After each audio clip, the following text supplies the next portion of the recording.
Hi everyone, this is Nathan from the ebookreader.com. For this video I'm going to give you a comparison of the iPad 2 and the Motorola Xoom. So the very first thing that's the most obvious is the screen size difference. The iPad's 9.7 inches, it's got a 4:3 ratio.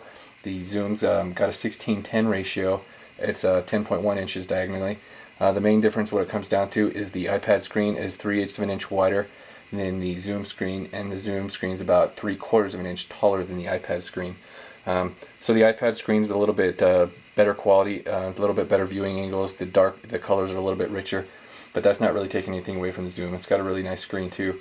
It works really well as a touchscreen and everything. With the iPad, just got a little bit better coating on here. It's a little bit quicker. Okay, the Xoom is probably a little more suited for holding in landscape mode.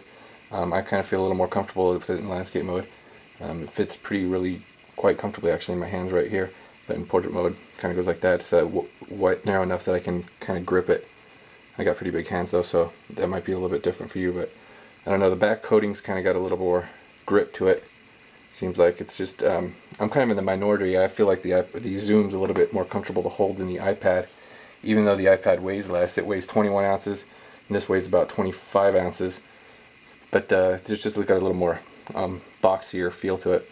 I mean, this way, obviously, it's super thin. It's really thin. It's about 0.33 inches thin, where the Xoom is about half an inch thin, except for it's tapered at the edges.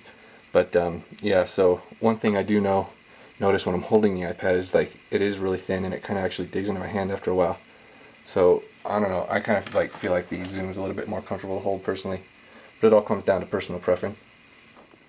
Okay, as far as hardware goes, they both got the dual-core processors. They're both nice and fast. The Xoom has a little bit more complicated operating system, and it does have a lag every once in a while, where the iPad really doesn't have any. So another thing with the Xoom is they both got cameras and on front cameras, and they got cameras on the back. The Xoom actually wins in this category because the camera's got a 5 megapixel camera on the back. The pictures come out a lot better than the iPad's. It's also got a flash. The only other difference hardware-wise, obviously, the Xoom, it's got a micro SD card slot, and it's got HDMI mini and mini USB port slots. The iPad doesn't have any of that stuff, but it just has Apple's proprietary connector, where you can buy a connector for your TV or whatever. But so that's about the only difference for theirs. Well, one other thing is the Xoom's got 2 speakers on the back, one on each side, and the iPad's got 1 speaker on the back, down here on the corner. But so this Xoom has a little bit better stereo sound because it's coming from each side. The iPad speaker sounds like it's got a little bit better quality, but so it's kind of a tie in that category. Okay, the biggest thing that separates these two tablets is the operating systems.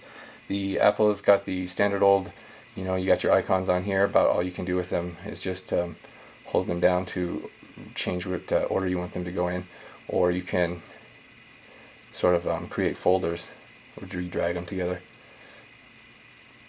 And then as far as multitasking goes with the iPad 2, you double tap this, and then it pulls up your recent apps down here, and you can also go over to, you got your brightness adjuster, volume, for quick stuff like that. When it comes to the Xoom, you've got this little tab down here. It shows all your recent apps, gives you like a thumbnail of them, so you can jump back in between them rather quickly.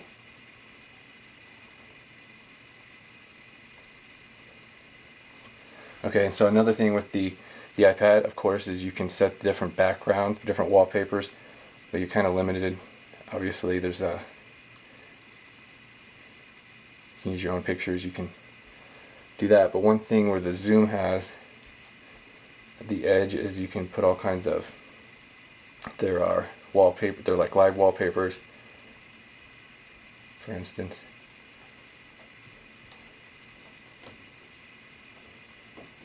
Live wallpapers do seem to add a little bit more lag because it's drawing on the CPU power a little more. So actually I really don't like the live wallpapers that much, but that is an option. Let's see here.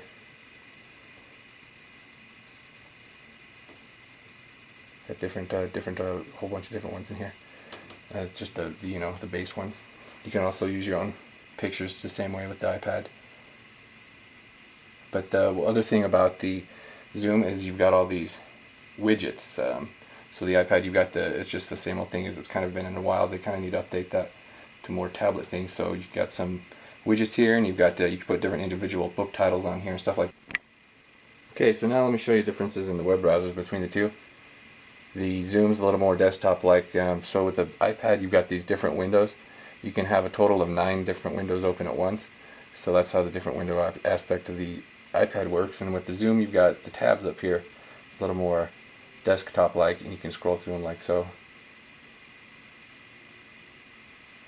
Okay, so you both have the usual pinch to zoom. The iPads, it doesn't go beyond the smallest setting right here, whereas the Xoom or the iPads does go beyond the smallest, and then you can, it's a little bit more easier to use. But okay, so let's go ahead and load these two pages at the same time. Actually, they both load, let's see here, they usually load at about the exact same pace. I've done these tests a few times. It usually varies. They're usually about the exact same. Let's open up a image here, see which ones. The iPad is winning here a little bit. Usually it's a little closer. It's kind of hard to tell. Just depends on the site here. So as far as scrolling both, they're both nice and fast. One advantage the iPad has is you can just touch there to zoom all the way back up to the top. So the far as features go, if you want to copy or something, copy a sentence, you can do that, and then it's a little bit easier here. You can just share it on notes or email it or whatever you want to do.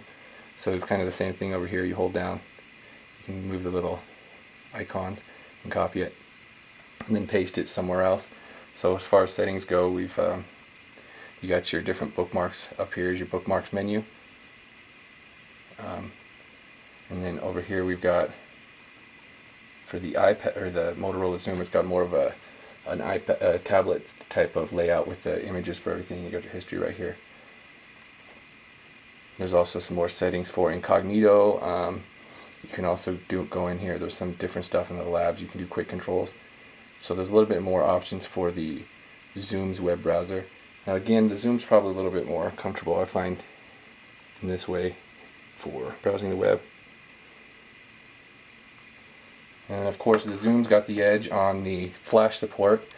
The iPad does not have any flash support, but I found that a lot of the websites nowadays are compromising with that, because like CNN here, you can go to the video, it'll play on the iPad. So some sites are switching over to non-flash type video. And then let's click these both at the same time, see what we get. Oh, the iPad wins this time. Well, they're about the same again. It just depends. It's sort of, sometimes the iPad will show the page faster, but the Xoom will have it finished faster. In this case, the iPad wins here. So it all just depends, I think, on the page, but for the most part, they're both fast. Okay, so the iPad, its huge advantage is apps. It's got all kinds of apps.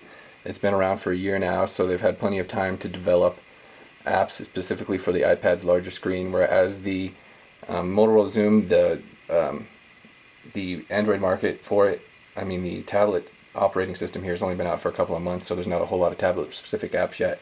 So the iPad has got the Xoom blown away as far as apps. And I've noticed, some of the apps that it does have that are on both platforms, they're a little bit more polished usually on the Xoom, on the iPad. The Xoom definitely has some catching up to go, but it's still got some really good apps, a lot of the ones that it comes with. So like the Maps app, for instance, is way more advanced than the iPad's map app. The iPad has a few things here. You've got classic satellite hybrid terrain, but you don't have the whole Google Maps experience. You've got the Street View, of course. So I mean, it's pretty good. But on the Xoom, you've got a whole bunch of other settings. You've got the 3D view. You've got a bunch of different layers. There's more layers over here. So it's you've got the voice directions. You can voice search, all that kinds of stuff. So it's a little bit more advanced, and it too has the standard street mode, of course.